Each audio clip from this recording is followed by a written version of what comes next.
Fire grammar. Accidentally started sneaking in my What's Up in 505 video there, and I don't even, whatever. What's up, everybody? This is Geoff Grammer with the Albuquerque Journal, and I'm joined by Sean Reider, who doesn't know the difference between Rod Stewart and Neil Diamond, and this is our weekly, kind of unscheduled, not on a regular week. It happens. Weekly show, Albuquerque Journal Sports Live. I think maybe it should be called Grumpy Old Man and the Kid because he doesn't know who Neil Diamond is, and that really bothers me. But Sean, how you doing otherwise? I'm good. Grumpy old dude. How you doing, man? I'm fine. I have Neil Diamond in my life, and that's all I need. You can have Neil Diamond in your life and Rod Stewart in your life. Like, you can have both. I think most people that have Neil Diamond in their life have Rod Stewart in their life anyways. But most people in this world know the difference between the two. Well, you're the one that got our Journal Sports Live, whatever the name of this show is, confused with What's Up in 505. So I don't. That's me. I don't know if you should be talking about brand confusion or not. So. And clicking the wrong button. That's all that was. All right. Okay. The light on my VCR keeps flashing, and you probably don't even get that reference because you don't even know what a VCR is. I loved VCR. I love VHS tapes. I also need to close the door so the rest of the office doesn't hear me yelling right now. No, they need to hear this. They need to hear this show. They're all watching, I'm sure. Everyone in the office is watching. We already disrupted work for like 30 minutes last week when it was you and I in the office, and you were doing your thing where you walk from desk to desk, and you're like, did you hear that Sean doesn't know? He doesn't know who Neil Diamond is. He gets him confused with Rod Stewart. Did you hear this? Just go from desk to desk to desk to desk. So I don't do the desk to desk thing quite like you say. I usually say it in a desk or two area, and then others over here, and they're like, what? Sean doesn't know who Neil Diamond is? I think maybe if I embellished it, I think you're downplaying a little bit. I think it's somewhere in the middle. I think the truth is somewhere in there. We also talked about the ending of Breaking Bad featuring Robert Forster. Sean, I hate to break this to you, Albuquerque peeps watching this. Sean has never seen all of Breaking Bad. Yeah. He loves Better Call Saul, so it's one of my favorite shows ever. Top 3 show. I adore it. It's fantastic. He got to the airplane season, like what's that, season 4 or 5, whatever. Yeah. And he's like, I just can't watch this anymore. It's unbelievable. I just have a hard time getting into it. I felt like I was forcing myself to watch it, and usually that's when I just kind of hit eject. So Sean uses this. He says, but I know how it ended. You know, Robert Forster comes back from New Hampshire. And I'm like, he takes him to New Hampshire. That's what I said. New Hampshire. Like, nobody in the history of nobody ever has ever described Breaking Bad's finale. Well, you left out that I think I said it was, and this was after he asked, do you know how it ended?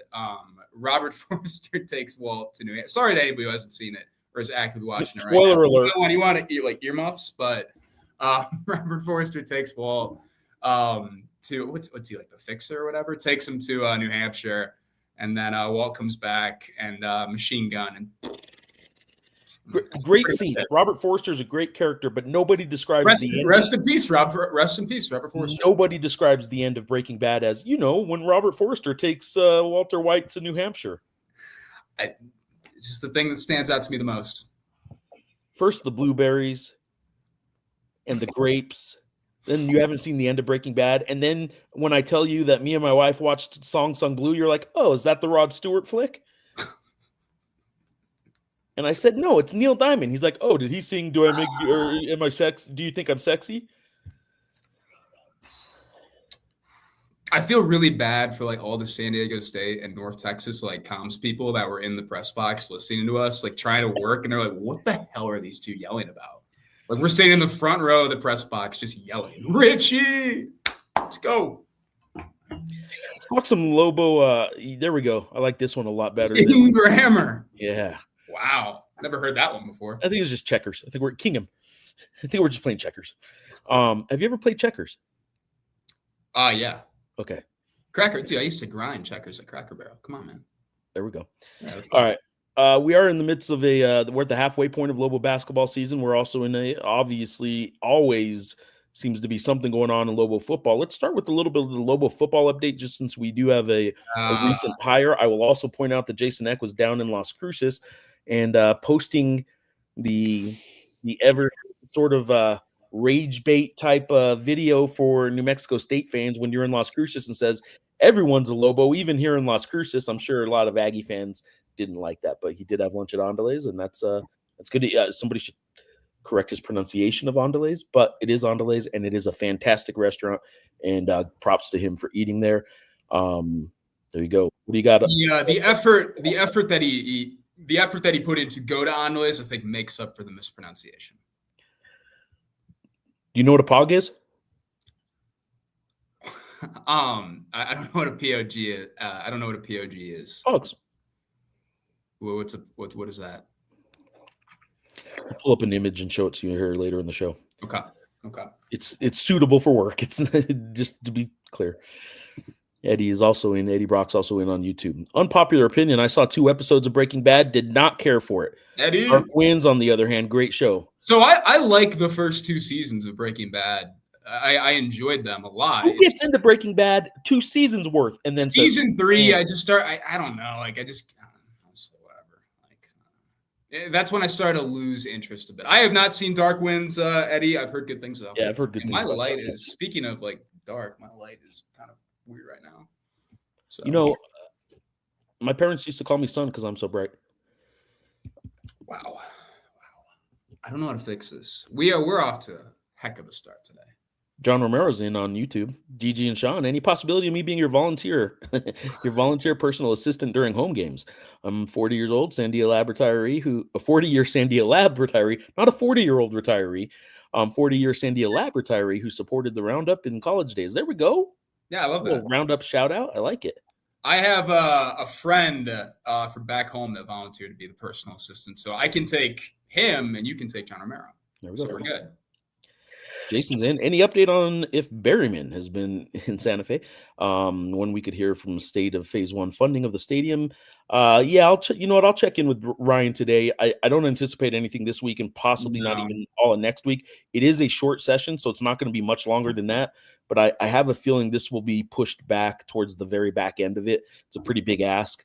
And I'll check in with Ryan, Jason, and I'll let you know because end of the session, from the way I understand, is usually kind of the norm of when you would get kind of information about funding for a project.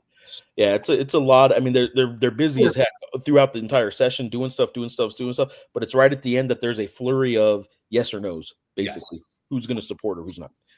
All right, so let's do it. Let's talk some Lobo football. What do you got? Okay, we also have stadium news. So I think we also the stadium, the story that we put out last week about Phase 1, the proposed renovations and all that as well. If somebody wants to ask about it, we could talk about it. I don't think I need to kind of go into a lot of detail here. We did have some news today, though. UNM added a new staffer in Ryan McNamee. I hope I'm pronouncing that correct. Former Miami, UNLV, Cornell. And there is one other school. UCLA. He was at UCLA most recently for the last 4 seasons. He's coming on board as UNM's chief of staff. They did not have this position last year, so technically it's a newly created position. Even though the program has had a chief of staff in the past, as early as what's going to be 2 seasons ago. Pat Hickman was the chief of staff under Bronco. Bronco and Pat Hickman, very close relationship, worked together for a long time. I don't know a lot about this role right now. I actually have a missed call from Jason Eck from like the last 10 minutes to maybe talk about something like this, but we're going to ride the show and I'll give him a call back later. So fortunately, I don't have a ton of information. I do think it'll be more ops than, like the GM role where it's more recruiting and player personnel focused that Bo Davidson currently occupies. I know some people, one person at least asked a question about, if Bo is still around, but he is still around. They just added a new position. But yeah, that's kind of you're making a face. I know you want to say something. What are you talking about? I'm not entirely sure how I feel about the not taking the Jason Eck call. Do you want me to take it on the live? Like, yeah, right. It's totally set him up. I'm not trying to big time him. It's just hey, I gotta get back to him later. So you can shoot him a text and tell him I'm on the show. Do you want to come on? I might do that actually. We have not been on the show. We have not done a show since Friday, or since we didn't do a show last week. So we did not cover Two very big commitments. I'm doing a pod later today where I talk a lot more about the portal stuff. But obviously UNM landed commitments from Oregon transfer quarterback Luke Moga, former 4-star recruit. FaceTime back, maybe. Oregon transfer quarterback Luke Moga and UNLV transfer receiver. I really shouldn't leave him hanging, honestly. This probably isn't the best look for me. But UNLV transfer receiver Troy O'Meara, both former 4-star recruits. I thought, I'll talk more about this in the podcast, which will be released like next week. I thought UNM had a pretty okay, pretty good, pretty solid portal class before those guys. I did understand why some fans maybe felt a little underwhelmed. They got some guys like Joey Olsen and Clay Martineau who were, former 4-stars, had good recruiting pedigrees, but didn't play major roles at their schools by any stretch, really. I think Martineau, really his freshman year, he was big-time special teams player, played a lot of special team snaps, but was not a, in the rotation linebacker or anything like that. I really think Moga and O'Meara kind of changed the tenor of this portal class. They kind of pounded the drum for a while, said on the show multiple times. I thought they needed to go out and get kind of a true wide receiver one type of guy. And I think O'Meara really represents that. He's the biggest receiver, I believe, in my time on the beat. He's a proven guy that, he was third in receiving at UNLV last year, and they had some good receivers in Bradley and Day Reynolds. I still don't know why he left UNLV, frankly. That's something I want to talk with him about relatively soon. But I think I thought that was a huge add. To me, that is kind of the big win for UNM of the portal cycle. I do think Moga is not too far behind in the sense that I don't think it's hard for people to imagine a world in which we have a situation similar to last year where Jack Lane, who's probably going to miss most of, if not all of spring practice, comes back, gets healthy, and probably finds himself in a quarterback competition with a guy like Luke Moga. I don't think they're bringing in Moga to be a James Lobstein type. If Lane wins the quarterback battle, if there is a battle during fall camp, then I think I could see a world where that maybe happens. But I don't think they brought him in for that. Moga is a guy that obviously did not play a lot at Oregon, didn't play his freshman year in 2024. I think he appeared in 3 games, I want to say, usually just kind of in garbage time. Obviously backing up Dante Moore. I'm curious to talk to him and kind of get his reasonings for going too, although I think you could probably imagine, I think the day he entered the portal was the day that Dylan Raiola committed to Oregon, where he will sit behind Dante Moore for a year, which I think is honestly, as a tangent, a really good decision for Dylan Raiola. But I think that's a win in a lot of respects. I think that kind of changed how you look at both the quarterback rooms and the wide receivers room, and to kind of build in the receivers too. They added 2 receivers in O'Meara and then Miles Williams from Eastern Washington. Got to communicate now that dude is valuable for our state and his number 1 priority. JK, not really. Hey, how are you putting Jason Eck on hold, man? I don't. We're doing the show. I got a lot of things going on. You do got to reply on. You'll see it, but it's on X that gives you some insight on Pogs. We got Larry in on X. Any ideas why the Cleveland defensive end / tight end decommitted from UNM? That I don't know, honestly. I'm not sure of that either. I have not asked about that. That's probably something I will ask when I get Jason on the phone. But to kind of put a cap in the whole portal thing, look, I think it's in it. Put a cap in it. Maybe put a cap on it. Put a cap. Okay. I think it's a good class. You do know the difference between putting a cap in and a cap on. Putting a cap would be like shooting somebody, and then putting a cap on it would be like kind of landing the plane or closing the book. We're not shooting this discussion. We're ending this discussion. I think it's a good portal class. I like a lot of ending the discussion could also be put a cap in it. Like a lot of what I've seen in terms of receivers, man. I think adding O'Meara and then Miles Williams, who you go back and watch Eastern Washington stuff. I actually like a lot of what he did. His stats aren't crazy, but he was, the leading receiver at Eastern Washington last year. I think that to me, changes how I look at that receiver room. I was not super confident in a receiver room that returned Sean Miller, Tater Jope, Ziel Smith, Evan Weissong. I wasn't honestly super confident in how potent that room was going to be, even with some talented freshmen coming in. I think adding O'Meara as probably the presumed wide receiver 1, and then Williams is a guy who I think will also play. That kind of changes things for me. This is a thought Scott Trey was gone for sure. I agree. I think we said on the show like multiple times throughout the season, like we all kind of thought Scott Trey was gone because of just the lack of usage. But I do think the fact that Damon Bankston obviously was out of eligibility, I think that kind of changed things in a little bit. I do like what UNM added in terms of our running backs in the portal class. I think Kiefer Sibley out of North Texas. I think that's a pretty solid add there too. He had some solid usage, some solid numbers at North Texas. But I think it kind of makes sense if you're Scott Trey in the sense that, yeah, you kind of had to sit for a year, in a year where I think everybody thought he was going to be probably maybe not the lead back, but something close to that. And now I think he has an opportunity to really kind of emerge as that lead back. So I got asked in an airport yesterday, why haven't there been more lineman additions? There was some concern about the line. What are they talking about? Offensive line? Offensive line. Added too? Offensive line.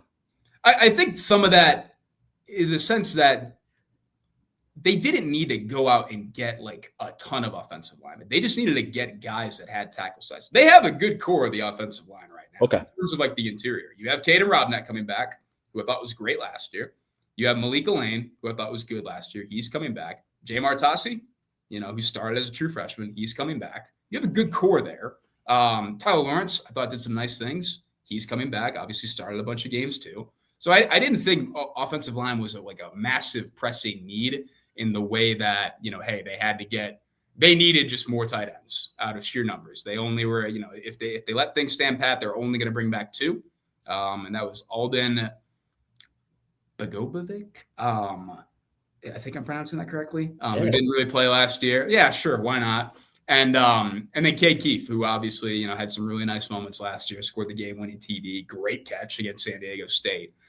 So they needed to get more tight ends out of a numbers thing, and they needed to get more corners in particular due to some of the guys who were losing due to the expired of eligibility and, just how some things played out.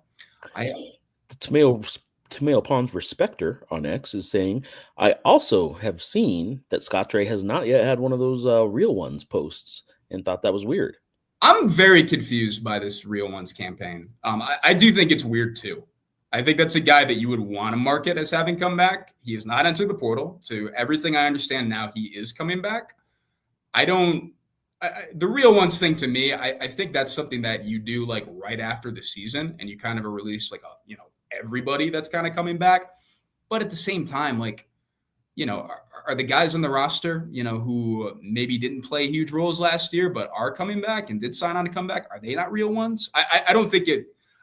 I think it was a neat idea for a campaign that honestly wasn't executed super well by UNM. And I think it is weird. No, I don't think it was. And like, I don't know how much money they've actually raised through it at this moment. Maybe they raised more than we're thinking. So if they did, then yeah, I guess whatever, who cares? Like they got what they kind of needed out of it. But in terms of like informing people, like, hey, these are all the guys coming back, I think it kind of fell relatively short of what it probably should have been. So yeah, but Tomato Pond's Respecter, yeah, man, I think it was weird he didn't get a post like that. Got some. I didn't know John knew a former Roundup editor. John's still campaigning to become a volunteer on the show. Larry is asking on X. Have case of Mountain Dews will travel. Right. I love that. Dews. That's awesome. Have Dews will crush. Larry's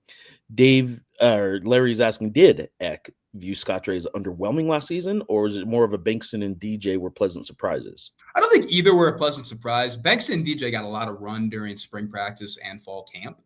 Like Bankston was a guy we watched during spring practice and was kind of like, hey, we all came in and thought like Scott Trey was going to be like the guy, but he was getting a lot more reps than we initially figured. Well deserved. Bankston's a very good back.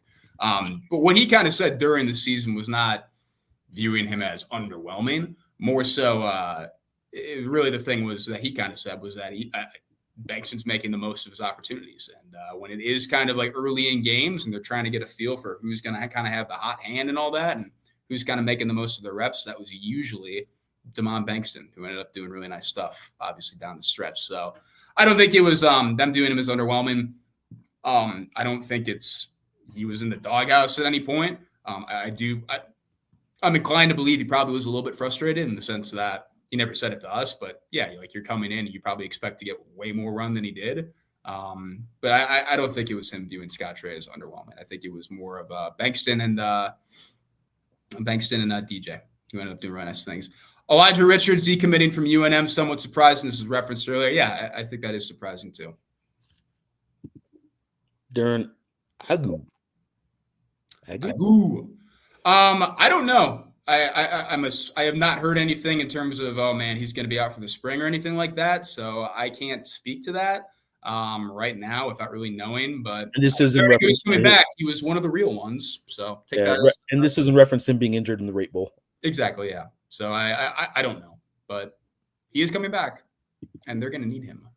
Ed wants to know, why do people ride so hard for Tamale Ponds? He's fun. He's just having fun in college. Time. He has a great time in college, man. As we were told by Eric Olin, there is nobody having more fun in college than Tamale Ponds. You got to respect that. Ponce. I should start saying it right. It's Ponce. It's more of a Ponce kind of pronunciation. Ponce. Speaking of, here's Tamale Ponce, respecter, saying, and the more I watch Lobo basketball, the more I understand Lobo knows what he's talking about, because both of these coaches have incredible systems with limited resources. I think that's right. I mean, obviously Jason Eck did what he did, and here we are with Eric Olin in the midst of doing what he's doing. And it is interesting how both coming from where they came from are now doing what they do, even at a stepped up kind of level. Obviously, this isn't the highest level of either football or basketball at the Division I FBS level, but this is a huge step up from where both of them were. And they're doing really good, man. I got to tell you, in terms of basketball, I know San Diego State just beat them on their home court just a little over 2 weeks ago, but I don't know that if somebody says they think that UNM is the best of those top three teams right now, it's kind of a three-team tier at the top with Utah State, San Diego State, and New Mexico right now. If you want to argue that New Mexico is the best of the three, I don't think you're crazy. I don't think I would probably power rank them that way right now. I'd probably still go San Diego State, but man, it is close with those three. And Utah State looked really good last night, so who knows? Real quick too, Larry's got another one on X. I love that Tamale Ponce is a fan favorite. Yes, because nobody is having more fun in college than Tamale Ponce. So, all right. So what's next for football? Like, is there kind of another benchmark kind of date before spring football, or is that about it? Pro Day is in March. I don't know the Pro Day date yet. I don't even know if UNM 100% knows. No, I think they actually do know it, but I don't know the date at this point. I am expecting a spring practice start in March, but I think they're pretty much done with the portal. So this is kind of I'm not going to say a dead period for them. Coaches are out and about. They're recruiting. I think Nate Palmer was Arizona today, the linebackers coach, obviously. Of course, Jason Eck has been putting out the videos of him going to Cleveland 2 days ago, and then he was down in Las Cruces, which we referenced earlier. Cleveland High School. Cleveland High School, not Cleveland, Ohio. Midwest, though. It'd be kind of sweet, though. I like Cleveland. Good time. You see a Jason Eck or random posts in some city in the Midwest, just Wolverine, Michigan. Bows Nation. Yo, Bows. Or what is it? Hey Lobo Nation. Yeah, Lobo Nation. Lobo Nation. We're in Sandusky, Ohio. Nice. Let's go. I didn't even know that. Come on. That's awesome. Callahan Auto Parts. I don't know if you know this or not, but my dad used to run that, and he passed away and handed the business over to me. So, Tamale Ponce. Has Eddie seen Tamale Ponce's post-game interview with after the Western New Mexico game? It was Eastern. And no, it was New Mexico Highlands, actually. Sorry. And it says something that all of his teammates went to watch him. The kid is electric. Yeah, they love him. He is a popular guy, and he's fun. He's a fun guy. All right. So let's talk some Lobo basketball then. They are coming off a surprisingly dominant, not a surprising win to me, but a surprisingly dominant one. You were on the post-game show, there were some people predicting 75-72. You were on the post-game show saying, I think it'll be a little bit more than that, and it ended up being so much more than that. I at least did say I could see this being a comfortable 10-point kind of win. I did think they'd cover the 4.5. I was on the right side of that. So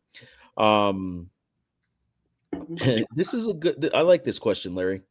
If Coach Eck and Coach Olin could choose a restaurant for Lobo Talk that they did together, obviously, I think, where would they choose? I think they would choose, and it's worth a good time to mention, I think they would choose the Sandia Sportsbook, who sponsors not only this weekly show and our podcast, but does sponsor Lobo Talk, which is where they do their show.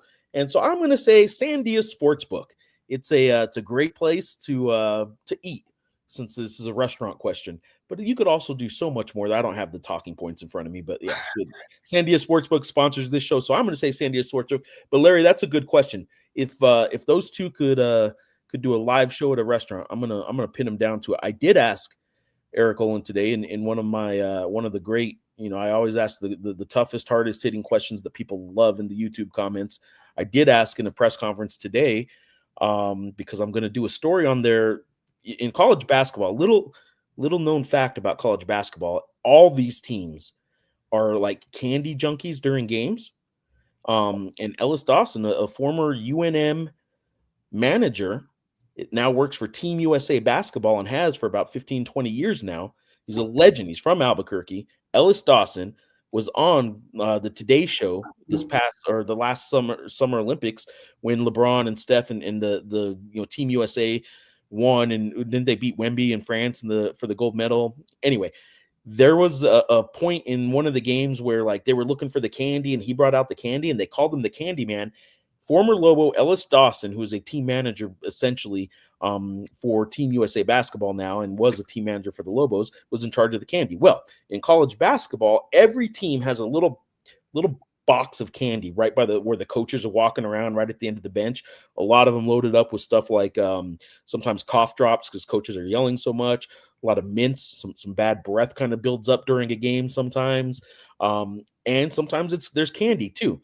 The Lobos, I will tell you, and I asked Eric Olin today, what's your go-to candy? He said, during a game, I'm just sucking back those bottles of water, as you can see when he's getting his technical foul and sipping on it like a Kermit the Frog cup of tea. He just sucks back on bottles of water. But the go-to candy, I think I've mentioned this before, but I'm bringing it up again because you're asking about restaurants and I go on tangents. The go-to candy for the Lobo basketball team, and we're talking like cases of these every day, daily cases that Talia, the director of ops, has to go buy at Costco. Gushers. They go through Gushers like, I don't know, what's something you go through a lot of. I don't know.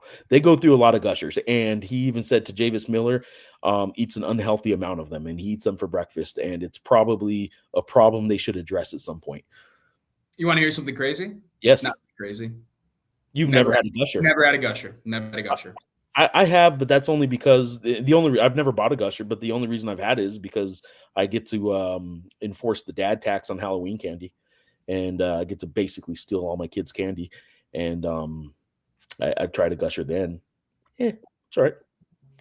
So, oh, hey, look at there. I'm getting a phone call right now. I think I've been pre-approved for a loan.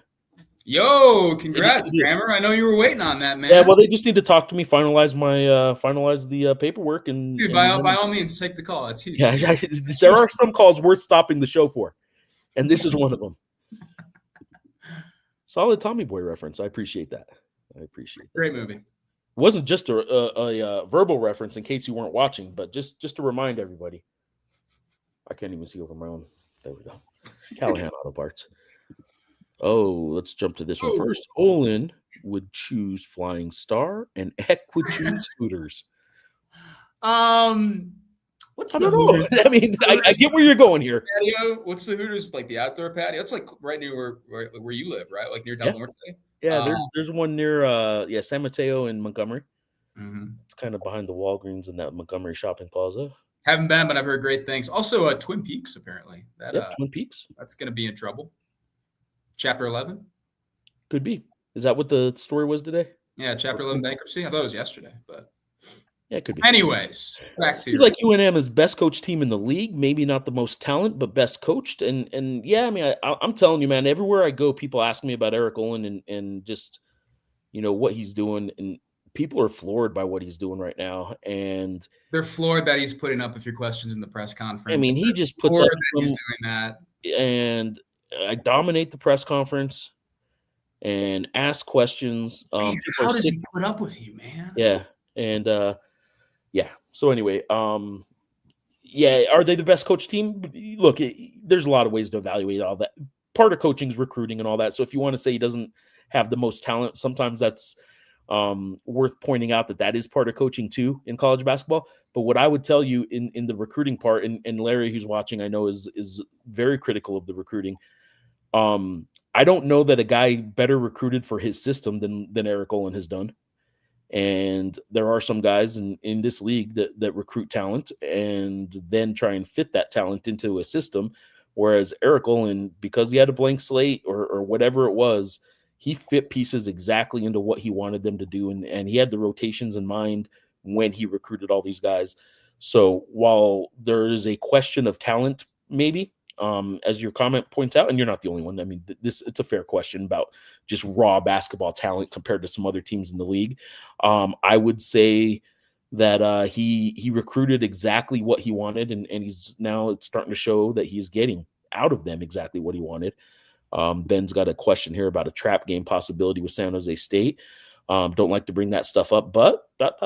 Well, I do like to bring that stuff up, and I did ask Olin about that. So did Robert Portnoy, and so did who else asked about basically the potential of a trap game. Anyway, the point is, yes, this is if you believe in the idea of a trap game, this is what it is, right? You have a big road just blowout at UNLV that some thought would be a lot more competitive, and you just dominate them, embarrassingly so. They the way Josh Pastner was talking after the game, I mean, wow, just embarrassing. And there were 12 people left in that 18,000 seat arena by the time the game ended.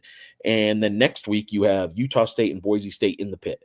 So huge week. Next week, you're coming off a huge dominant win. You're feeling pretty good about yourself. And in between, you got not only a bad San Jose State team in general, but an injured bad San Jose State team that in an arena that's going to have 12 people from the start. It's just not going to have a lot of people. That's classic trap game stuff. It is also what Eric Olin kind of talked about before Air Force. If you prepare for Air Force and San Jose State when they're kind of injured and beat up, if you prepare for them any different than you prepare for San Diego State, then you already kind of are creating a problem.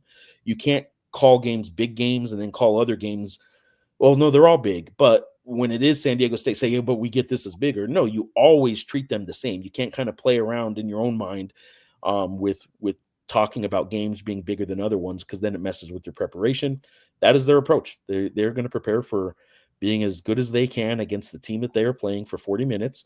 And if that's a blowout and it helps the metrics, great. If it's not, they will get back to the drawing board and figure it out. But to answer your question, absolutely. If you believe in trap games, this is what qualifies as a potential trap game. Luke Hopp is the mad scientist on the floor. He might be my favorite to watch. Luke Hopp has been fantastic. If you saw his back down, he's kind of barkling.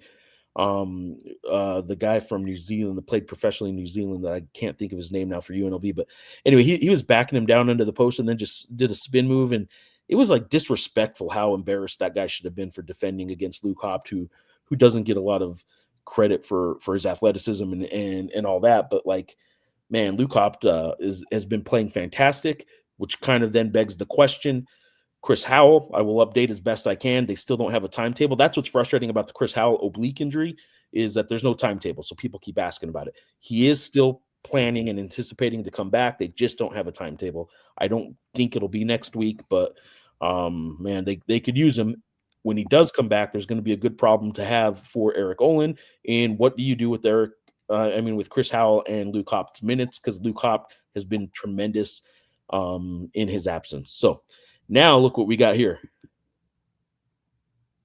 Hey boys, Dad and I checking in, caught the great blueberry grape tasting. It was hilarious. However, when Sean was we had some blueberry breakfast sausage and he loved it. She lied. Wow. Did you know about this or no? No, this is fantastic. Wow. You didn't know that there was some blueberry shenanigans going on with the breakfast sausage? Day we ate it. It did taste weird. Oh, don't make it up. You loved it. Yeah, it tasted weird. Mom, did you get it from? Did you get it from Willie's? I didn't even know Willie's sold that. We have in my hometown. We have two great like butcher shops, Willie's and Kearns, and they have like a little rivalry. Awesome. Willie's. We are very much team Willie's, but well, darn. So I guess I love this idea. By the way, this like romanticized Americana sort of view that I have now of like this small Midwest town with this butcher rivalry going on. They have it. They do, man. Got these It two butchers in means town. something, They both like sponsor a little league team, and like those two little league teams hate each other. And well, we have like adult fast pitch and fast pitch softball, and like the local. This is big time. The local bars, and I believe Willie's and Kearns do sponsor teams there, and those games are very intense. Well, man, Mom, that's a crazy revelation. That's pretty nuts. Yes, you asked me what the fuck. Yeah, all right. I remember this. She told you that the black stuff in there was a spice, and you said it was good. I was like, yeah, it's fine. And it was some cooked up blueberry. I love it. Wow. Can't wait till I get to the office. I'm going to go desk to desk and tell everybody. I appreciate my mom for sitting on this as long as she did and just casually dropping it. This is good stuff. Your mom gets the show. She gets the show. She knows what we need. She knows what the audience needs. Wow. I've not yet asked her though. Her thoughts on her son thinking "Song Sung Blue" was about Rod Stewart. So I think you should know. Oh, I was a bit. Yeah, she was a bit busy. I would say that. I don't know if my mom is more of a Neil Diamond or Rod Stewart person. No, but she knows the difference. I think Rod Stewart. She knows the difference is all I care about. Well, yeah, but I don't know. Any game with Tim Miles is a trap game. I think he would be an interesting Lobo coach if it was not Olin. He was the finalist along with Richard Pitino 5 years ago. He loves it here. Larry's saying, we were willing to deal with the occasional San Jose State loss and the potential of a Marquette win under Pitino. Olin will get an easy win on Saturday. That's true. It's like San Jose State has sort of had the number of the Lobos in a weird way because they have been awful since they've joined the league, and yet the one team they've had the most success against is Air Force. The second team they've had the most success against has been UNM, and I just think that's interesting. Okay, here's a follow-up from your mom, Rod Stewart, and only Neil Diamond, Sweet Caroline at an MSU game. See, there we go. Yeah.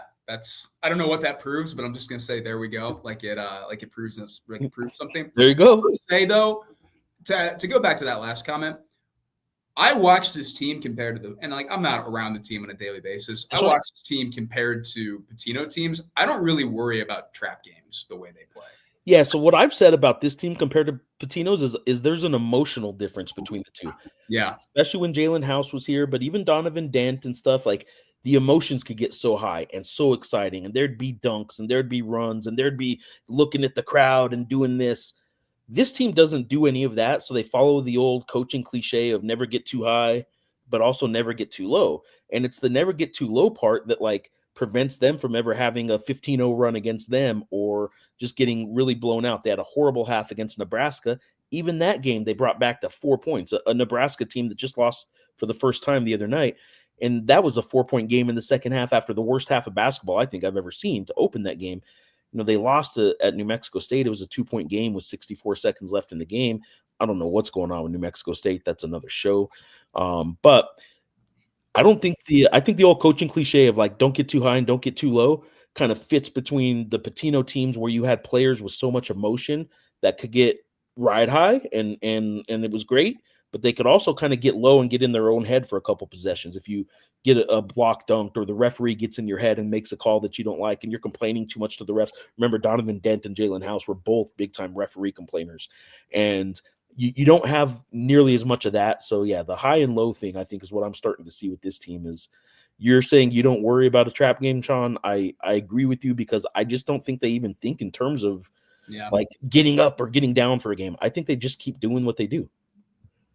It's very, don't get too high, don't get too low. That's very old ball coach. You're really speaking that language. Does Eric Olin qualify as an old ball coach? Is Eric Olin a closet old ball coach? Because he's a old ball coach. He's a new age analytics coach, but is he a closet old ball coach? I think he's got a little bit of old ball coach too. Old ball coach. A little bit in there. All right. How does Sean like Albuquerque? Any notes, good or bad, things you love? Hey, I really like Albuquerque. This has been truly, I don't really have like a lot, if any, complaints. I think like the complaints I've heard from people here, like, yeah, grammar's one. I think some of the things that people complained about, like when I was moving here, have really not been anything at all to me. Like people complain about traffic. I either avoid it or it's really not that bad compared to other places I've been. So I think you hate the traffic where you're at. And that's yeah, what people hear. Like they talk about the traffic, go somewhere else and it's worse. yeah, it really it doesn't hold a candle to some other traffic I've seen in my life. Like I love the food. I've been very lucky. I had some people that I knew before I moved out here that actually moved out here as well. So I've had a very good little friend group and all that as well. It's beautiful here, stunning. So I like a lot of things, man. I feel they don't sneak blueberries into your food out here. Yeah, that's a trust thing, man. That's crazy. This is gonna be you're gonna be laying on a couch talking to a doctor about this at one time. I'm gonna be like cutting open like every piece of schnitzel. Like, is there anything? Mom, you've been sneaking blueberries into the schnitzel? What's this? What's like the speck in this piece of right? in this pork chop? It's like, it's just spice, watermelon the whole time. It's just spice. Wow. I told Coach Mosser that my crystal ball says that in 3 years, the UNLV head coach will be Richard Pitino. Richard Pitino, at least from just seeing like Big East fans on Twitter, I've heard there's like a little bit of an undercurrent of like get him back to his alma mater in Providence. But I think people think like Xavier fans, from what I've seen, think pretty highly of him at this point. Yeah, so they I think there was a little bit of a lull in the non-conference where people are like, what's going on here? But they're getting better, and when you can see improvement in the team, like a lot of fans just eat that up. So yeah, I think they're getting better.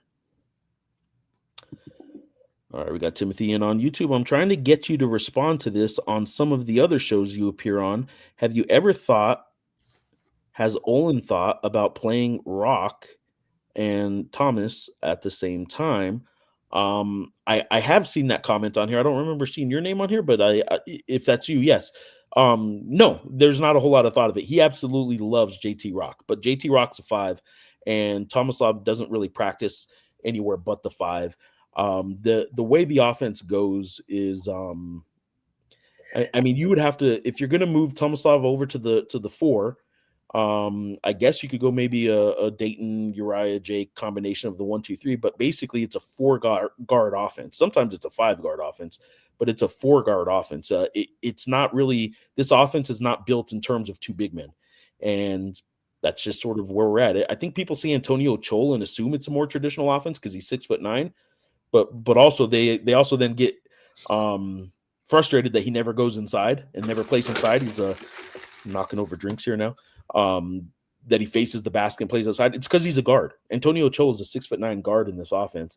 And they just don't play 2 forwards that often. So could they do it? Yeah, they could, but he doesn't really have a whole lot of intention to do it because those are the only 2 big men that he has. But I can tell you, like, he is really high on JT Rock. I could see some more minutes coming for JT, and I could see a big future for JT in this offense next year.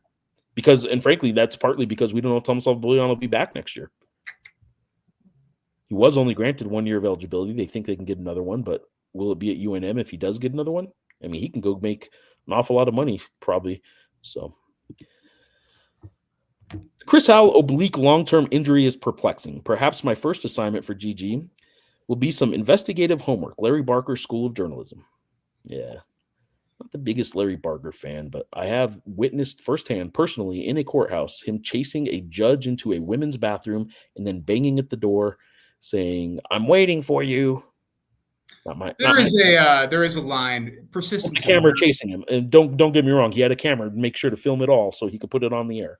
Persistence is a very important part of the gig, but performative persistence is I don't know. But yeah. I will tell you the Chris Howell injury and oblique injury, the perplexing part that you mentioned.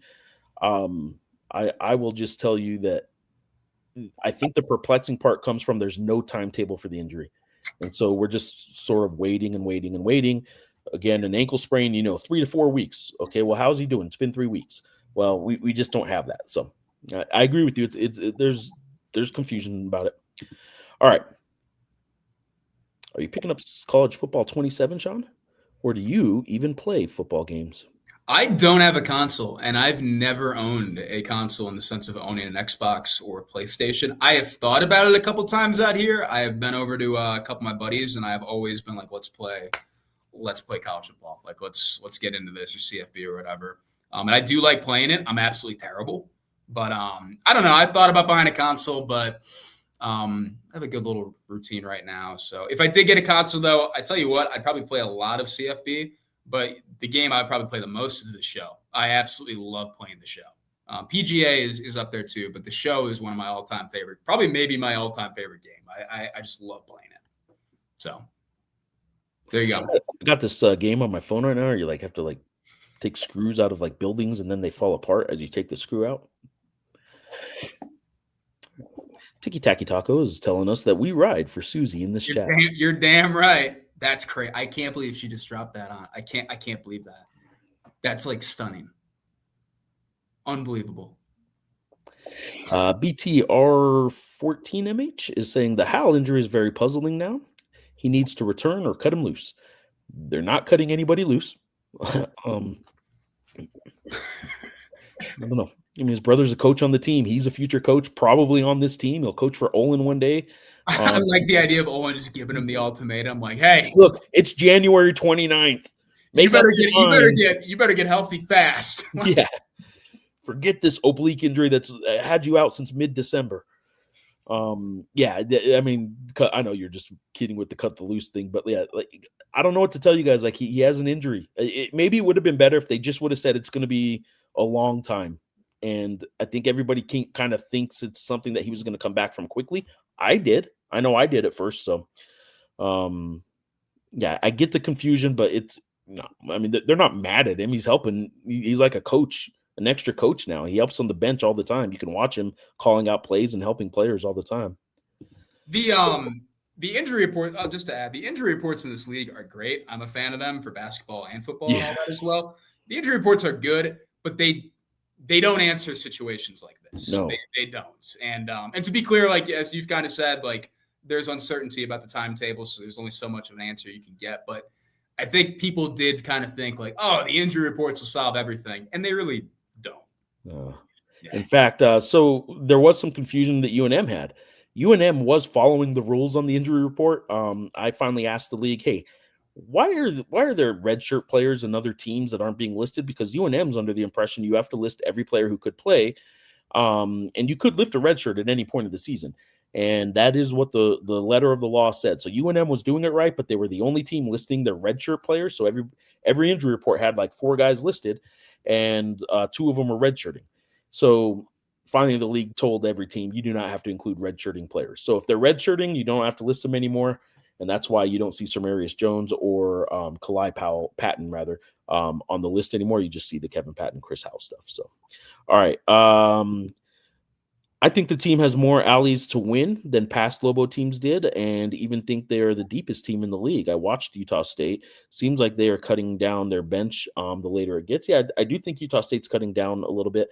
I would argue San Diego State's probably the deepest team just because they play 11 guys getting 11 minutes. It's like a weird stat that they really like to kind of use as a look how good we are. We play this many guys with 11 minutes or something. I think it's 9 guys with 11 minutes. While leading the league in defense, of course. Yeah, and UNM now leads the league in defense. That stat. So yeah.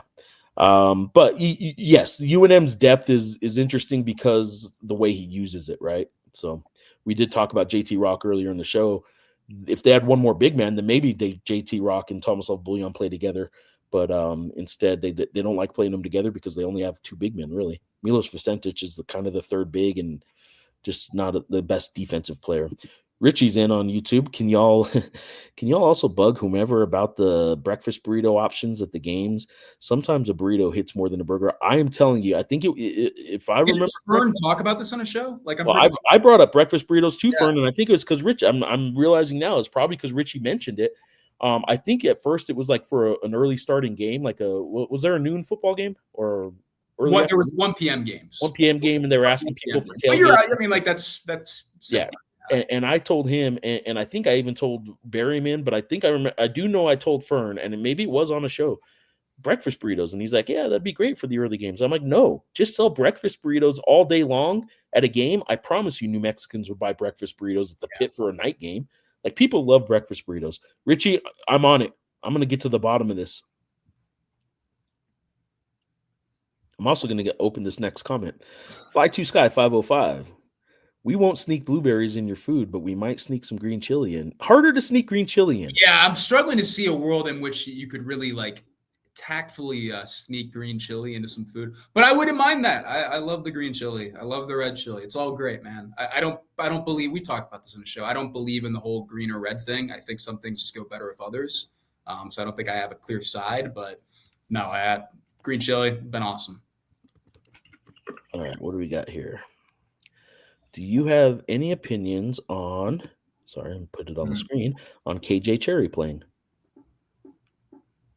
Do I have any opinions on KJ Cherry playing? Yeah. Oh, that wasn't me. That was a reader has a question. I thought you were looking something up, and I was like, "What?" No, I'm be honest with you. I don't think I've seen enough of him to really feel good about whether he will or will not play. He was not a guy that was really ever close to, in my opinion, being in the the wide receiver rotation last year when they certainly needed receivers. Instead, they kind of rode their core group of Keegan Johnson, Sean Miller, and Zayel Smith, just rode them all the way. I think if Cater Jope was healthy, he would have been a part of that. But yeah, KJ Cherry, I don't know. We'll see how that plays out in spring practice. Some of this stuff I kind of can't project, but from what I saw last year, I don't think he's going to be super close to playing. But we'll see. Anything could change. Cater Jope was a guy that I had a lot of uncertainty about, kind of heading into last spring, and coaches ended up really liking him. What he kind of brought, he just got hurt. Sean does have a podcast to record this afternoon. We're going to, you guys are killing it. I'm noticing now there's a whole lot of comments still waiting to be read. So we're going to go a little quicker on some of these. But Larry, I think you're right here. Rock and Bullion at the same time doesn't fit this system. The guard drives, has the option to finish, kick for a 3 or kick to the 5. Yeah, I don't think there's a place in this spread out 5 guys outside the 3-point line, or at least 4 guys out, to have 2 big men inside. So I don't think them playing together is something Olin is interested in. But I'm telling you, just in the past week, even I've come to the realization that how optimistic they are about JT Rock's future and the development he's making. Now that he's gone, Richard is 100% using Xavier as a stepping stone to get back further east. There's no way that is the end game. I don't know, man. If he can get that thing built there, they support that program pretty well. Yeah, I mean, I don't think Richard's end game question is probably accurate. I don't think he's like going to just finish in Cincinnati, but it's a good program. They're paying him well. That was the what about KJ Cherry. All right, Geoff, what are your top places to eat in away Mountain West cities? What are the frontiers of other Mountain West cities? That's a good question, and I've been asked before and never have a good answer. I also don't know if this week I should answer any questions about eateries in San Jose, because apparently me sharing that little post backfired. Not really. I mean, I knew exactly what it would do, but it was also a joke. How did it backfire? Boise State fans were mad that I would even address it. Well, that's not really backfiring. That's just kind of that's just the way.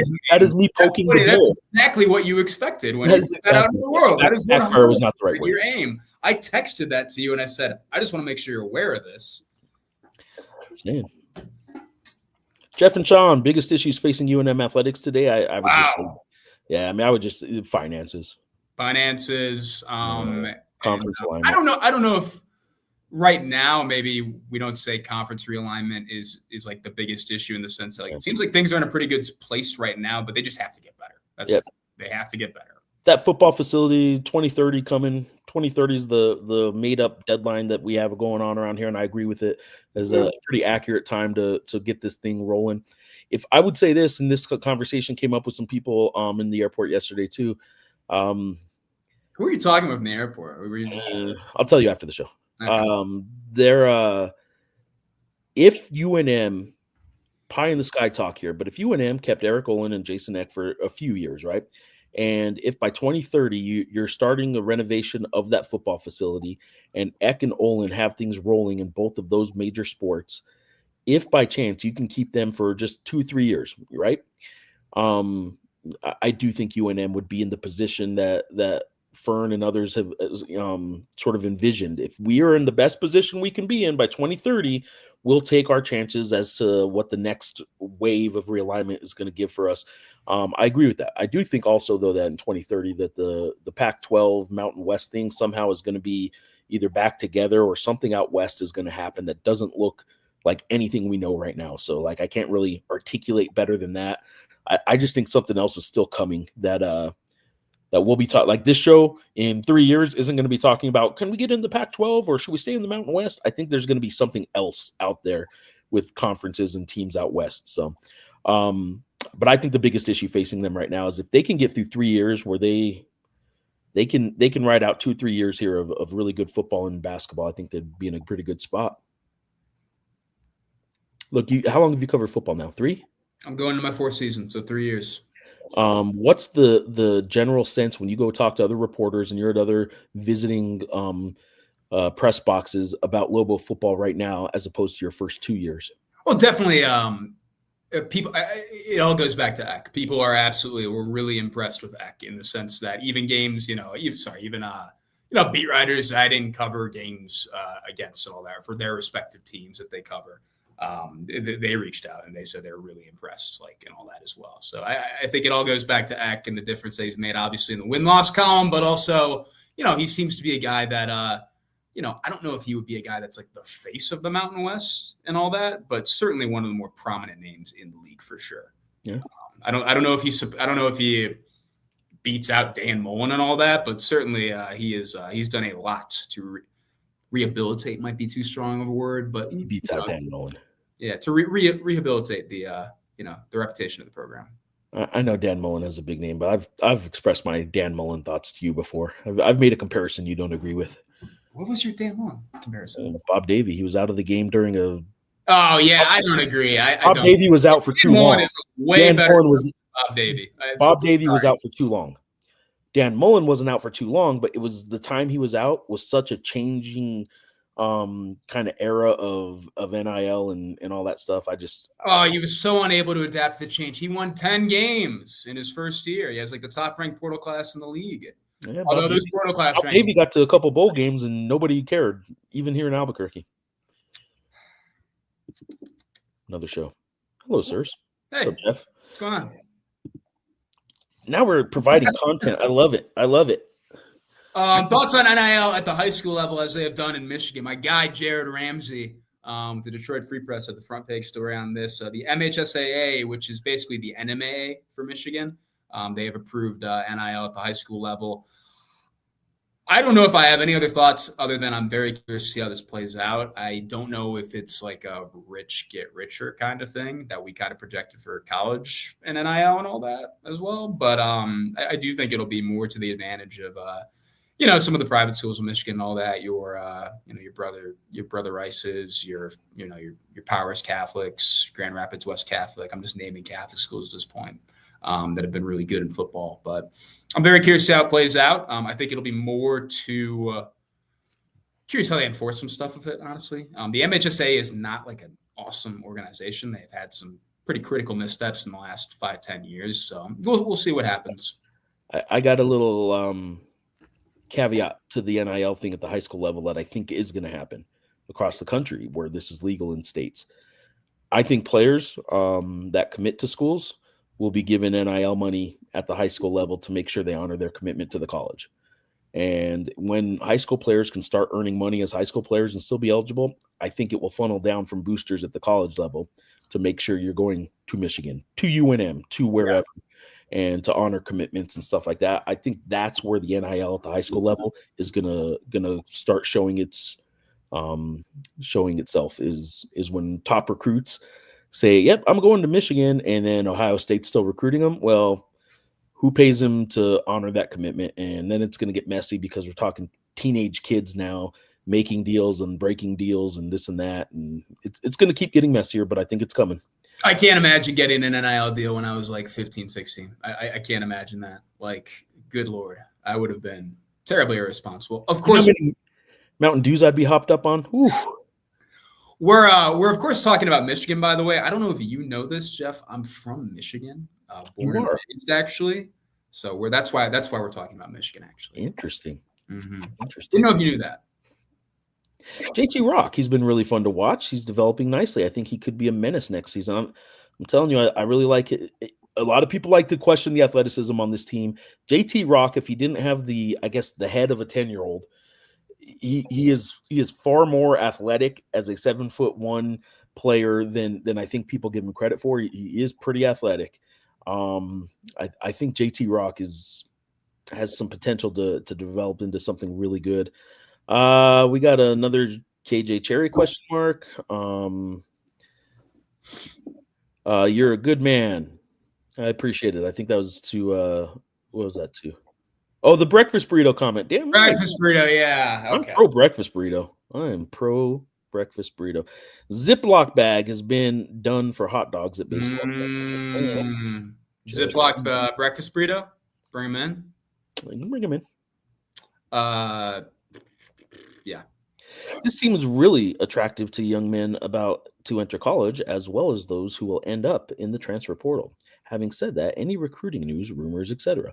On the basketball front, I can tell you, I think there's a couple international guys that have given verbals that are still sort of waiting. Sometimes with the international teams that they play for, there's some issues there, but I think if they end up coming to the United States, it'll be to play for UNM. I don't know that it's 100% that they're coming here, but I'm going to reach out to some of those guys and see if I can't get something more concrete for you. But I think they're active in recruiting, but at this point, most of the recruiting will be a wait till March and portal season in April, I guess it is now for basketball, but it is a wait till the portal opens to see who comes, who goes, and all that kind of stuff. Geoff pokes the bear with Boise fans, same way BJ does with UNM fans. I mean, yeah, like sure. I mean, you do. People get all their feelings about coaches leaving UNM men's basketball. There hasn't been a coach who's left in the last 20 years that has gone on to major sustained success with another school. That's fair. I'll tell you this: he didn't leave for it. And it came in a roundabout way, but Richie McKay's been pretty successful at Liberty. Yeah. But it was after being an assistant at Virginia. But yeah, Richie McKay's he's probably the most successful former Lobo coach, I'm guessing, right now in basketball, right? Alford peaked with Sweet 16 at UCLA, right? Yep. Yeah. And that was 1 year or 2 years? A couple times. But he had Lonzo Ball and that Lonzo Ball team. Man, those were some good. Dude, those were fun teams, man, for like a 16-year-old. You need to do a show in person with a live audience sometime. Let's meet up and all be friends. Yeah, that wouldn't be the worst thing in the world, man. We do need to do that. Live pod. I don't know what got over me there. Sorry. San Diego Sportsbook, I think that would make sense, but we could figure out a location. All right. I lied about rapid fire. This time it really is because Sean's got somewhere to go. Ryan Berryman did a wonderful podcast with Will Weber and James Barone this week. Great stuff. Thank you, gentlemen, for today's show. Thank you, John Romero, and congratulations on your new position as Geoff Grammer's personal assistant. Right. I will say, the day he was named interim athletic director, Ryan Berryman was on my pregame show in Boise. It was a good show. Will Eck leave UNM? If he has a similar season as this past one? You could definitely see it happening. I think he already has a really good rep in terms of what he's done here and what he's done in the past, and he is an attractive name for schools. We'll see what opens up. I think some jobs might be more attractive to him than others. I don't think he might be a guy that'll have like his pick of the litter in the way that some candidates have in the past, or some types of candidates have had in the past. But I think he will still be a guy that will be attractive, even if things don't go as well. Maybe not like a 2-10 season or whatever. That might scare some people away. But even if they only have like an 8-win season, I think he would still be attractive. Eck is a great person. We were the last ones to leave the pit, and he was walking the court and saw us, and ended up going over there and talking some Lobo football and basketball with him. So there you go. Yeah, really personable guy. I think in a very down to earth way. He likes college sports. I think Josh Pastner seems like a personable guy, but that's a different brand of personable. I don't think is he not personable? You're making faces, but he's a bit much for some people. He's just really excited. And I don't think Eck is on that level. I think it feels like you're talking with like your uncle sometimes. Yeah, That's a good vibe. You like that. Uncle Eck. Totally agree. There will be bigger things on our horizon, bigger than the pack, if we sustain success in both sports. And that's sort of the 2030 thing we were talking about. Yeah, I think the next few years are pivotal. So here we go. Isaiah's wanting to know about KJ Cherry. We covered this earlier. Why don't other teams have riders that are more active around the Mountain West like you and BJ? I've seen the Nevada guy, Chris Murray is his name, but teams like CSU, UNLV, why don't they have more active riders? I know that, yeah, there are some active ones. I know it. I can tell you at UNLV, there has been such a lack of interest and so much more to go in their sports section. They've tried, man. They tried for a while to sustain the UNLV coverage for basketball, and they just weren't getting anybody that read or cared about it anymore. But yeah, there's some good writers around the Mountain West, and I'm not just saying that because they're my peers. There's some good media coverage around the Mountain West. But yeah, there are Kevin Lytle and Justin Michael do a very nice job with covering Colorado State. I think both of them are certainly very active, honestly. And yeah, and to echo your point, UNLV, I mean, like Callie Finn, I think has done. She's fantastic, but man, she's such a good WNBA writer. Yeah, in a city that fell in love with the WNBA, that like she got pulled away to do a lot of WNBA coverage and will again because they love their WNBA there. And they, as the videos show, they don't seem to love their UNLV basketball much anymore. Yeah, shout out the Review Journal, though. I mean, Graney and Hill, great dudes, great writers, great reporters. A lot of good stuff coming out there. Ziploc for the green stuff. Whoa! For the hot dogs, that is, not Mary Jane. So just to be clear, you can Ziploc in some chili. Does Dax Hall have an offer from UNM? He does. He does, yes. That is Jake Hall's little brother, for those who don't know. Richie McKay, Mike Loxley, shaking my head. Different beast there. Richie McKay, I think, has found success. I would argue that some people think he has, but I don't think Mike Loxley has had a ton of success. So he's had look. You better have at least the success he's had if you're coaching at Maryland. Like you better good assistant at Bama. He's well thought of, I know, in terms of like pro circles and stuff like that. And he's a hell of a recruiter. That's made a big difference for him at Maryland because there's a lot of talent there, and he has managed to get it. But certainly you look back on this last season where I think they started 4-0 and then just started dropping game after game after game. And he had these really uninspiring, weird, awkward press gaffes. Like, I don't know. I don't think a whole lot has changed there, but yeah, I don't know. Any news if Kevin Patton Jr.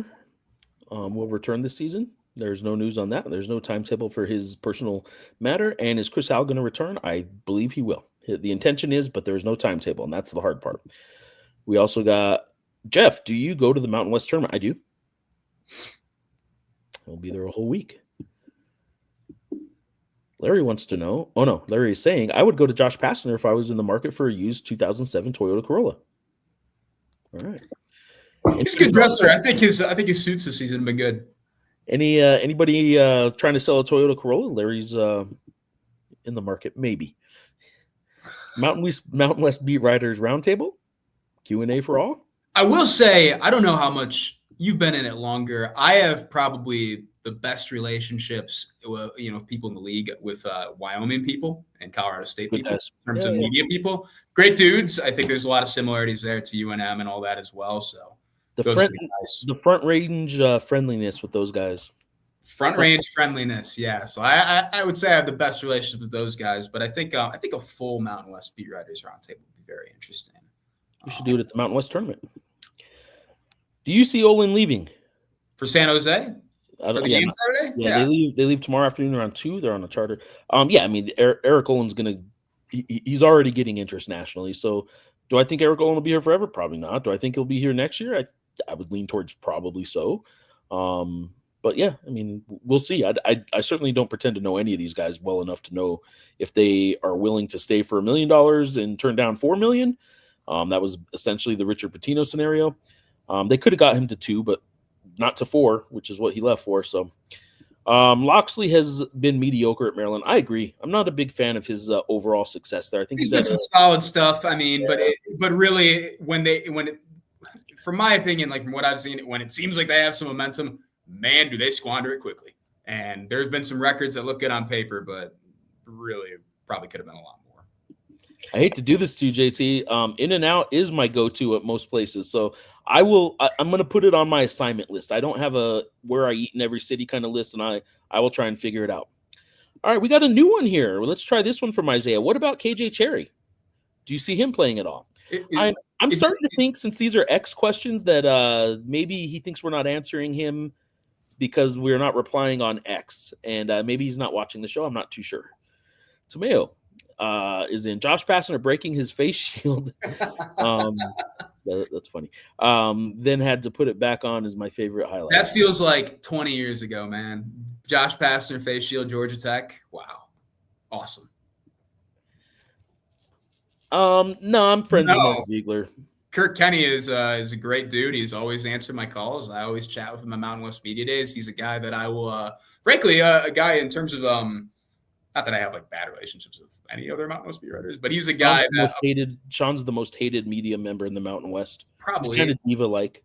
Kind of, but he's probably the one guy, that covers a Pac-12 program, at least in regards to, interactive. Mountain West program right now will be a Pac-12 program. He's probably the one guy I'll probably miss seeing around in terms of just chatting with. Good dude, good writer. Yeah, and I get along just fine. I mean, text regularly with Mark Ziegler. I would say that it's safe to say Ziegler and I are very different on social media and our interactions with fans. But Ziegler's a good at what he does, and just does it very different than I do. I live in San Diego. And people are sad the UNM San Diego State rivalry is going away for now. I agree, man. It bums me out too. The hoops rivalry. You know what I'm not gonna miss because I don't get it? The whole corn in their salsa thing. Where did that come from? That's just there is a place in Santa Fe that sells like 50 different kinds of salsa, and one of them has corn in it, and they kind of turned that into a big time, like it'll be really offensive, and let's just make it a joke. And I think New Mexicans are like, I don't even know what you're talking about. Yeah. And they thought, oh, they're bothered by it. And so it turned into a big thing, but it really is just not a thing. So I don't know. I mean, there's corn salsa at Chipotle. I actually like the corn salsa at Chipotle. Maybe I'm the problem. Perhaps. Did they really introduce Demetrius Walker the other night? I was there, but didn't see him. His story was crazy. Yeah, I believe they did. And it was crazy. SI cover guy. Future LeBron James, ? He was on the cover of SI. Not the main photo, but little photo in the corner. And Demetrius Walker, Grand Canyon University and UNM Lobo, Demetrius Walker. Tomatoes in. Mark Ziegler wants people to hate him. I don't think he does. No. I don't think he minds it, though. Yeah. Olin, go to the West Coast, kind of thinking he will go Big Ten next year. So Olin, as far as where I think he may go if he goes somewhere, I don't think like Pitino, you understand going east. Olin, I don't know, man. He and his family and his in-laws who happen to have a place here and in San Diego, and because his wife, obviously, he's from Alabama. He lived in San Diego for 20 years. He can go anywhere. I don't think he has a geographic I'm going back to this area kind of thing. So I wouldn't lock him in I think it was understandable Pitino going back east. All right, man. Those are all the questions. I know you got something to get to. Every single one. I actually pushed that back 15 minutes while we were doing the show. So, let's talk more blueberries. I can't believe my mom did that. That's crazy. That's wild. I knew something was up. I just didn't think it would be that. But I don't know, man. I can't wait to tell everybody at work. Thank you. Thanks you guys all right. Lobo basketball Saturday night at San Jose. Next week, a huge week for Lobo basketball. Home games against Utah State and Boise State. And if you want to at least push them down in the tiebreaker scenarios, you better at least split with every team. So that's why the Boise State game is interesting. Utah State's obviously a very good team, and you want to hold serve at home if you want a chance at the title.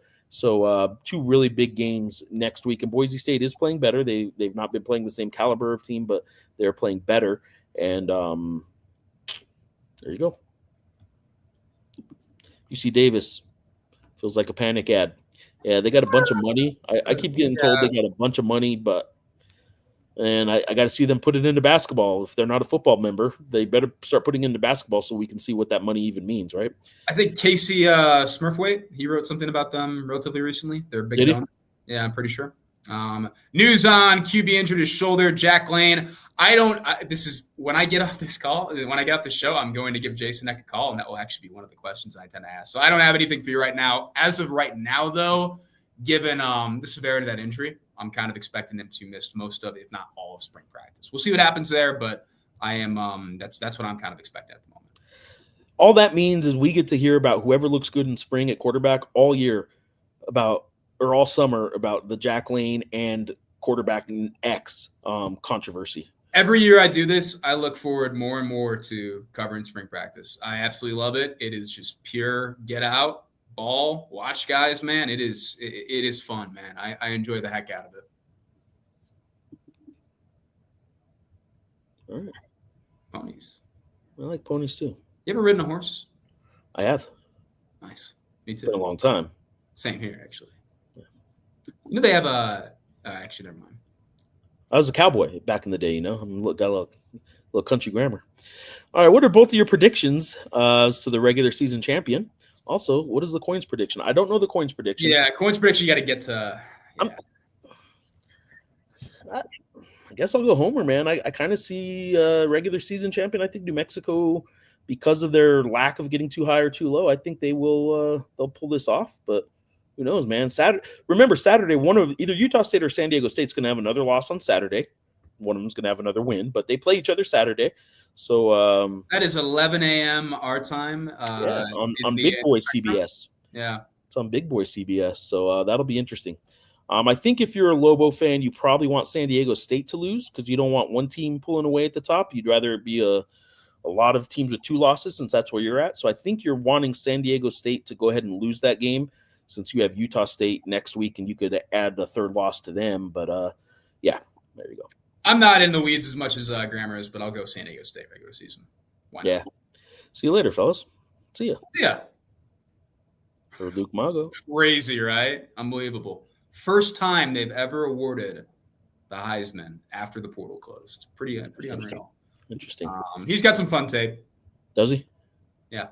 All right. Is the football team going to have a signing day special? They probably should have done it for the early signing day because that's really the signing day that matters the most in terms of like prep stuff and all that as well, to really announce all that. They really should have done that then. I know at least a couple fans kind of complained about that, and I don't disagree. I think that's when you probably should do it as opposed to doing the whole big February National Signing Day event and all that as well. I'm anticipating they will this year. They did do one last year. I don't even know if it'll be that necessary, frankly, as opposed to, it would have been a lot more helpful with early signing day. But I don't know. But I'm assuming they will. San Diego State fans absolutely dread the stripe out on CBS 3 years in a row. That is, 2 years ago, the stripe out, and then last year, the stripe out, both on CBS. I knew they were going to do it a third year in a row. It's going to be hard for UNM to do it 3 years in a row the way they did it the past 2 in that game. But, man, late February should be a good one. Signing event presser, yeah. Yeah, they did it last year. So I think they'll do it this year. And Larry is saying that it would be better for UNM if Utah State wins Saturday. I would agree. Otherwise, San Diego State runs away with the conference. Look, it's only the halfway point. There's still 10 more games. It's a lot of games left. But it certainly puts San Diego State in a much better position if they go on the road and beat Utah State. You're telling me winning road games against good opponents puts you in a better spot in the conference title race? Look, don't try. Careful. Don't look. I'm a paid expert. Hot takes like that, not just anybody can come up with. So just be careful. But yes, I think that if you win road games in the conference title race, I think it's good. Pretty interesting. Pretty interesting, man. The new UNM stadium phase was confusing to me. Are we still going to be packed like sardines? Ideally, no, actually. And the hope is that some of these renovations would help alleviate a lot of the congestion and egress issues that they've kind of had at this point. They will this was more controversial than I frankly thought it would be. I probably should have foresaw that a little bit more, foreseen, whatever. There will be a reduced capacity. I don't remember if everything kind of gets completed, even if phase 1 gets completed, there will be a slightly reduced capacity as well. But I just don't understand why that's as big a deal to people, because maybe it happened across the street at the Pit and people are still mad about it. But this is a football program that's had one sellout in like over a decade. Don't worry about the capacity. Get a comfortable stadium that people want to come to is the bigger issue in my mind. And at the end of the day, if things get approved, I mean, they're going to have to go through this season without any renovations. And like, this is going to be a season where I'm anticipating a good deal of people like go to games. You probably will have maybe one other sellout at one other point. And I do think if you're UNM, you're kind of holding your breath a little bit in the sense that like some of the stuff just isn't safe. It isn't safe, man. Like somebody will get hurt if nothing changes at some point in terms of the egress and all that as well. So I think reducing the capacity, if that's the trade-off you make to widen the concourses and ease things out a little bit, so it's a little bit safer for everybody involved, yeah, I think you make that trade. As long as the NMSU band is still up in the rafters. Speaking of NMSU, how bad is that NMSU situation, Geoff? Looking right about now, that NMSU loss. That was rough. That's tough. And it's hurting Lobo basketball. It's a quad 3 loss right now, and it shouldn't have been. Never would have guessed it'd be a quad 3 loss in November. When I saw that New Mexico State team, they looked good. Does Geoff like C Senor in Las Cruces? I do. It is good. There are some other places I like probably a little better. Andale's that coach was at was actually a good one too. But yeah, I like finding hole in the wall places. Let me think of a good Cruces one because I haven't given you a good answer on the travel. But yeah, I like C Senor. C Senor is rock solid, and there is a great C Senor story involving our sports editor Lucas Pierman that I'm a big fan of. Yeah, great story. See if we can find the mugshots for that. It's actually this time of year. Oh, that story's mad. I hope Utah State and San Diego State go to quintuple overtime with Utah State winning. And agreed with the capacity point. Who cares about going from 37 to 35,000? Yeah. I don't think it makes that big of a difference in terms of the atmosphere and stuff like that. Like if they complete phase 1 in the sense of like, I think like if the crowd is into it, they're still going to be in it. And I don't think that 2K point or whatever that, well, I think the first stage, it cuts about 2,400, fans out and all that, or seats out, I should say. I don't think that makes a major issue. It's still a 35,000 seat stadium. I would point out that, look, that prioritized what they wanted to get done with the rebuilds, and the number 1 and number 2 priority were to get bathrooms, get more bathrooms. Yep. Because that should be the number 1 and the number 2 priority. Okay. All right. UTEP better step up their game in football and basketball soon. Embarrassing for the Mountain West. I'll tell you what. I think it seems like they kind of are. Oh. In terms of like investment, I should say. Not in terms of like the on-court and on-field product, but I've seen some stuff down there that seems encouraging in terms of investment. Football and basketball, yeah, they need to be a lot better. No recruits that I know of will be coming the rest of this season. There were some over December. Great wing place in Wyoming. Sundance talking about always. Yeah, there's a Wyoming steak. There's a bar and a steak house that's pretty good. And wings, yeah, I agree. Hell of a jacket from Sundance last night. Yeah. Terrible? No, hell of a jacket. Hell of a jacket. I thought you said terrible. Been hearing something about North Dakota State FCS coming to Mountain West. They want to. They're kind of going full court press on joining the Mountain West, and I like it. Invite though, from what I'm aware of. Yeah, I like it, man. I like the idea. Throw them in. Bummed I missed out on going to some Mountain West venues. You can still go. You don't have to be. San Diego State doesn't have to be there. Just make a trip to all the Mountain West venues. Hot take, Hawaii is an equal replacement for Colorado State. I like Hawaii's direction. And might go get some soda in Logan. Heard you have to get to Salt Lake first. Yeah, you fly in through Salt Lake. So I'm blanking on the name. There's a really good pizza spot in Logan. Really good spot that I had. So ever get that Mountain West media deal announcement? Yeah, I don't know when that's coming. No idea. At this point, I'm on board with everyone else. Like, what the hell, guys? You guys said it was coming by now. So, all right, Hawaii to NIU is brutal. That is correct. Hawaii predicted for college football playoff. Thoughts? I get the case. I think that was Bill Connolly that his projections that did that. And I know Connolly is not the most popular name when it comes to the UNM fan base right now, but I get the prediction. I just don't think I would pick them myself. So, jeez, you guys are rapid firing here, and I got to let Sean go. Geoff, which tastes better, a Lotta Burger with chili or an In-N-Out burger? I'll tell you what, I'd probably go In-N-Out burger now, but it's because I've Lotta Burger 5-10 years ago, man, I used to love nothing better than that. But I don't know. I just had some bad experiences with Lotta Burger. They're not a sponsor, but if they were, I would tell you it's the best ever. I've been waiting since last September. Same here. The Pack the Mountain West deal will not be drastically different. Fact. All signs, I don't know if it's a fact, but I mean, some things certainly seems like they're going to be more similar than not. Yeah, UNM game should be on the Albuquerque Journal Sports Live, sponsored by San Diego Sportsbook. I am really scared of the idea of us trying to broadcast games on our website. I have been terrified of everything that would go into that. There'd be like a 10-0 run going on, the pit's going crazy, and I'm sitting there like, she snuck blueberries into your sausage. Sorry. NIU ad makes no sense. They had one good win. Sean's a little bigger fan of Northern Illinois ad for football. I'm more of an ad.